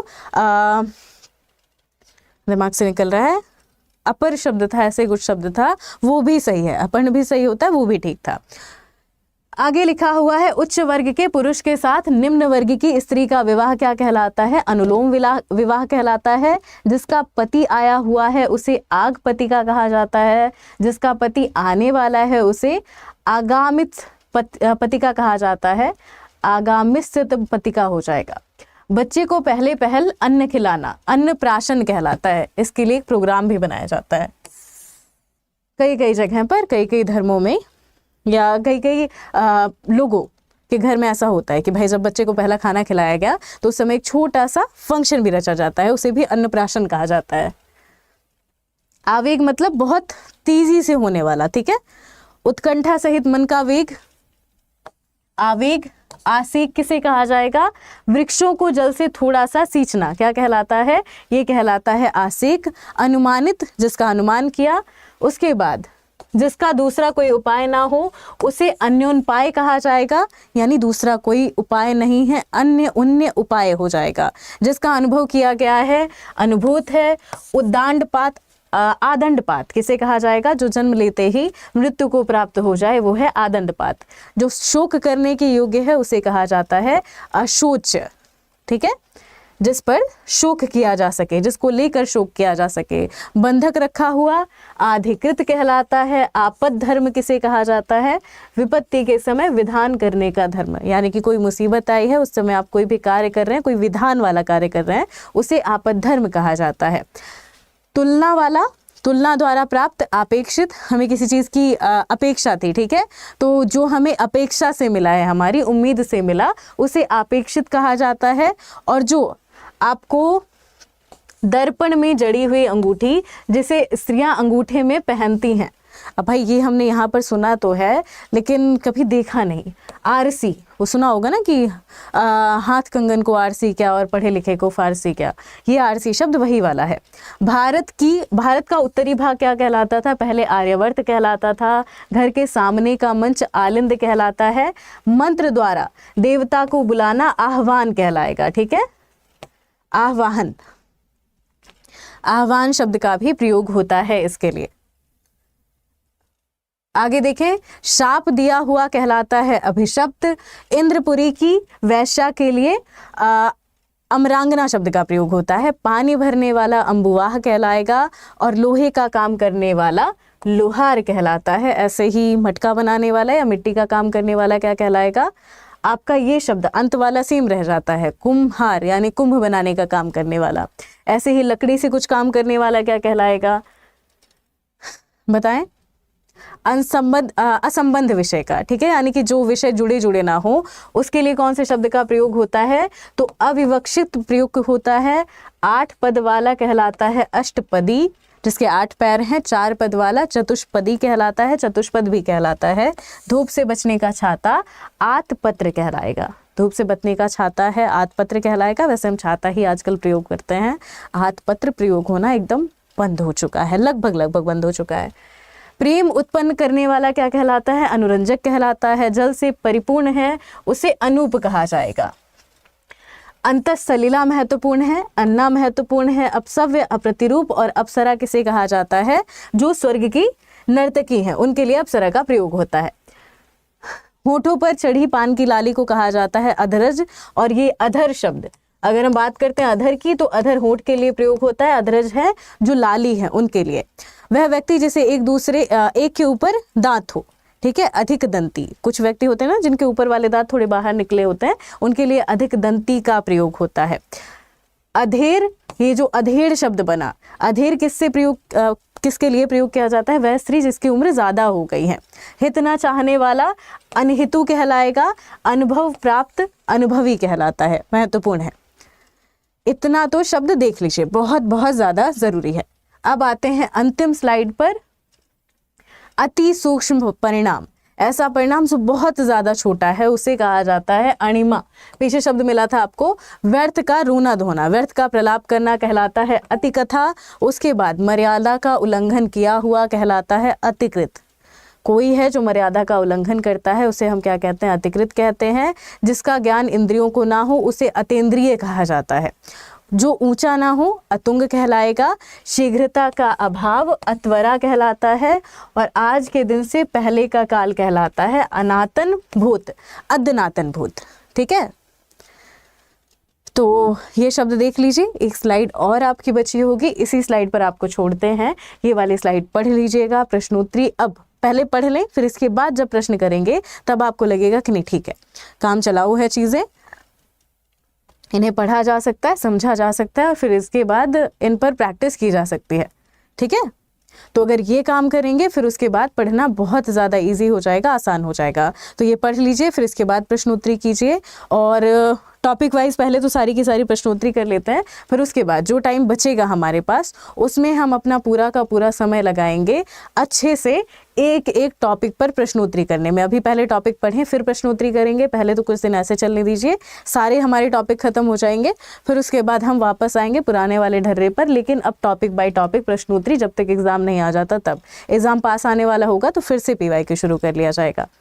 ठीक है, तो भाई आज की क्लास तो यहीं तक। इसके अलावा अगर आप लोग सोच विचार कर रहे हैं कोर्स को लेकर तो भाई कोर्स भी परचेज कर सकते हैं। आपका कोर्स आपको मिलेगा मात्र इस समय 1300 रुपये में। यहाँ पर 1500 लिखा हुआ है लेकिन इससे भी सस्ता हो जाएगा अगर आप कोड लगाते हैं Y832। ऐसे ही हम बात करते हैं, बाकी स्टेट पीसीएस के कोर्स भी आपके बहुत ज़्यादा सस्ते हो चुके हैं। ये फ़ोन नंबर आपको दिखाई ही दे रहा है। दूसरा काम आप ये कर सकते हैं कि अगर आप कोर्स लेना चाहते हैं तो आपको करना क्या होगा, कोई भी ब्राउज़र ओपन करिए, अड्डा 24/7 पर जाएंगे। यहाँ पर आने के बाद पहले तो होम पेज ओपन होगा और यहीं पर ही गवर्नमेंट एग्जाम वाले सेक्शन में आपको दिखाई देगा यूपीएससी पर आने के बाद आप आएंगे स्टेट पीएससी पर और स्टेट पीएससी पर ही आपको दिखाई देगा यूपीपीएससी आरओ का महापैक और अखंड 2.0। अखंड 2.0 के लिए आपको बता ही दिया गया है कि यहाँ पर 1641 भले दिखाई दे रहा है, ये कोर्स आपका 1350 के आसपास ही पड़ेगा, उससे ज़्यादा नहीं। अगर आप सारे कॉइन लगाते हैं और कोड अप्लाई करते हैं Y832 यानी Y832 यूपीपीएससी महापैक की बात करते हैं तो ये कोर्स आपका अभी आपको मिल रहा है, यहाँ लिखा हुआ है 2300। अगर आप वही फिर से कूपन कोड अप्लाई करेंगे Y832 यानी कि Y832 तो ये कोर्स आपका और ज़्यादा सस्ता हो जाएगा। ये पड़ेगा आपका 2100 और 2100 में अगर आप कुछ कॉइन लगा देंगे तो लगभग 2050 के आसपास ये आपका कोड पड़ेगा, मतलब कोर्स पड़ेगा। और इतना करके आप जब तैयारी करनी शुरू करेंगे ना तो आपको क्या क्या फ़ायदा दिखेगा कि भाई यहाँ पर महापैक में आपके प्री और मेंस दोनों की तैयारी होगी और जितने कोर्स आपके लॉन्च होते रहेंगे आरओ वाले सब आपको यहीं पर ही देखने को मिल जाएगा। ठीक है, तो कोई दिक्कत नहीं होगी। चलिए बाकी भाई आज की क्लास यहीं तक, मिलते हैं अगली क्लास में। तब तक के लिए अपना ध्यान रखें। आज के प्रश्न कैसे लगे और ये पढ़ाई वाला तरीका कैसे लगा कमेंट करके ज़रूर बताइए। कोई डाउट है तो भी पूछ सकते हैं, अगली क्लास में बाकी मिलेंगे। और क्लास कैसी लगी है कमेंट करके बता दें बाद में भी। ठीक है, जो विद्यार्थी हमारी बाद में क्लास देखते हैं, रिकॉर्डेड ऑफलाइन क्लास देखते हैं, आप लोग भी वीडियो के नीचे कमेंट करके ज़रूर बताया करें कि क्लास कैसी लगी। वीडियो को लाइक करना ना भूलें और चाहते हैं तो शेयर भी कर सकते हैं। मिलते हैं अगली क्लास में, तब तक के लिए अपना बहुत बहुत ध्यान रखें। धन्यवाद।